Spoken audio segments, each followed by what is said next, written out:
ہم دولتوں کے ڈھیر میں ہیں تو مسلمان ہیں، ہم عہدوں کی چوٹی پر ہیں تو مسلمان ہیں، ہم جھگے میں ہیں تو مسلمان ہیں، ہم غریب ہیں تو مسلمان ہیں، ہم بھوکے ہیں تو مسلمان ہیں، ہمارے دسترخوان پر نعمتوں کی بوچھار ہے تو ہم مسلمان ہیں۔ کیا مطلب؟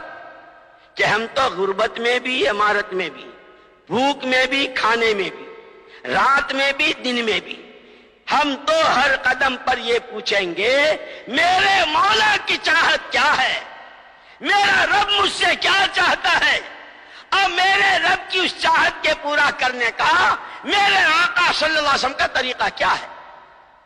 کہ میں تو مسلمان ہوں، کہ شادی ہے تو مسلمان کی شادی ہے۔ اسی لیے وہ جن کے پیٹ سے عبداللہ ابن مبارک وجود میں آئے تھے، وہ امام المحدثین، کہ یوں ہی ہو گیا تھا۔ مشیر بھی ایسے کہ گھروں کے چوکیدار کہ میں تو مسلمان ہوں،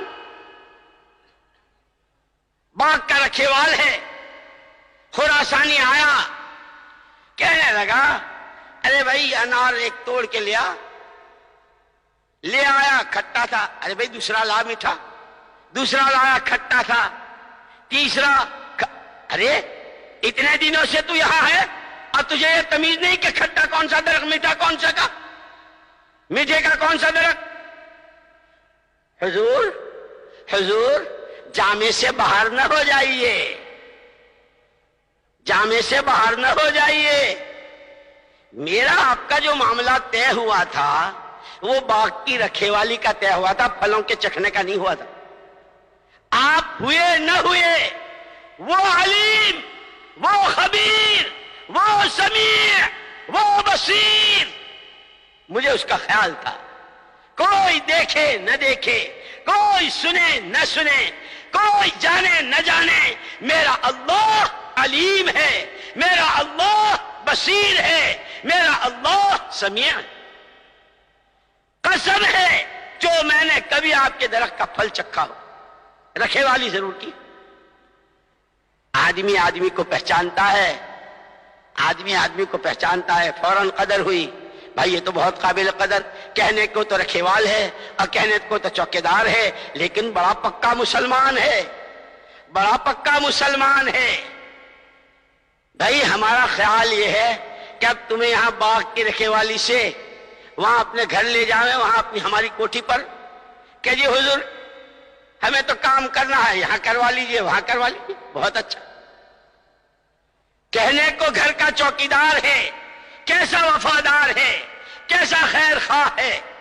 ایک دن دیکھا کہ صاحب بہادر باہر آئے اور چہرہ یوں، منہ یوں لٹکا ہوا، چہرے پہ 12 بج رہے۔ اس نے ہمت کر کے پوچھ لیا، گستاخی معاف، آج تو میں آپ کو بہت ہی رنجیدہ خاطر دیکھ رہا ہوں، کیا بات؟ اے بے چل کام کر اپنا۔ وہ گھر میں کچھ ہوا تھا۔ حضور آپ کے راز لینا نہیں چاہتا ہوں، آپ کے گھر کا اور آپ کے در کا نمکخوار ہوں۔ اگر کوئی پریشانی ایسی ہے کہ بندہ ناچیز کام آ سکتا ہے تو جو اللہ نے عقل، سمجھ، جان، قوت دی ہے، آپ کی خدمت انجام دوں گا۔ اس پر انہوں نے کہا کہ گھر میں ابھی بات ہوئی تھی، لڑکی کے پیغام یہاں سے اور وہاں سے اور ان سے اور ان سے آ رہے تھے۔ اجی حضور اس میں اتنا پریشان ہونے کی کیا بات ہے؟ میری ایک درخواست ہے، میرا اسی لیے کہتے ہیں اپنے مشیر ان کو بناؤ جو تمہارے خیر خواہ ہوں اور جو امانت دار ہوں، کہ یہ نبیوں کی صفت ہے، انی لکم ناصح امین۔ ہر نبی نے کہا ہے ہم تمہارے خیر خواہ ہیں، ہم امانت دار ہیں۔ اغراض سے بھرے ہوئے کبھی صحیح رائے نہیں دے سکتے۔ کہ فرعون کلمہ پڑھنے کو تیار ہو گیا تھا، اس کے جو دائیں بائیں تھے نا، انہوں نے کہا حضور خالی کلمہ پڑھنے کی بات نہیں ہے، سڑک پہ کھڑے ہو جائیں گے آپ، ہیں جی یہ کوٹھی، یہ بنگلہ، یہ دولت، یہ حکومت، یہ سب۔ اچھا نہیں ہم نہیں مانتے۔ یوں کہتے ہیں کہ فرعون کی جہنم اور فرعون کی آخرت خراب ہوئی ان کے مشورے والوں کی اپنی اغراض اور اپنی نفسانیت کی وجہ سے، کہ اس گھر کے رکھیوال نے کہا یہ اتنا پریشان ہونے کی بات، اگر آپ یہودیوں کے طریقے پر کرنا چاہتے ہیں تو کسی دولت مند کو دیکھ لیجئے کہ ان کے ہاں دولت اصل ہے، نصارہ کے طریقے پر کرنا چاہتے ہیں تو کسی حسین و خوبصورت کو دیکھ لیجئے، زمانے جاہلیت کے طریقے پر کرنا چاہتے ہیں تو حسب اور نسب اور خاندان وہ سارا دیکھ لیجئے، اور اگر محمد الرسول اللہ صلی اللہ علیہ وسلم کے طریقے پر کرنا چاہتے ہیں تو محمد صلی اللہ علیہ وسلم کا مشورہ سیدھا سادہ صاف، اذا جاءکم من ترضون دینہ وخلقہ فزوجوہ، جب تمہارے یہاں کوئی رشتہ ہے تو دو چیزیں دیکھ لو، اخلاق دیکھ لو اور دینداری دیکھ لو، فزوجوہ فوراً شادی کر دو۔